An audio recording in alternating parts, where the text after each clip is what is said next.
अलैहिस्सलाम ने फरमाया कि बेहतरीन घर वो है, मुसलमानों का बेहतरीन घर वो है जिस घर में यतीम के साथ अच्छा सलूक होता है, और बदतरीन घर वो है जिसमें यतीम के साथ बदसलूकी।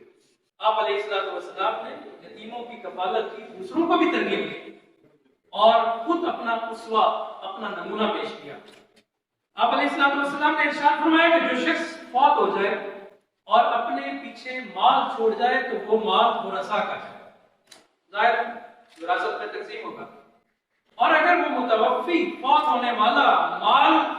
नहीं छोड़ गया और अपने पीछे कर्ज छोड़ गया और उस कर्ज की अदायगी के असबाब नहीं है, कोई रास्ता नहीं है,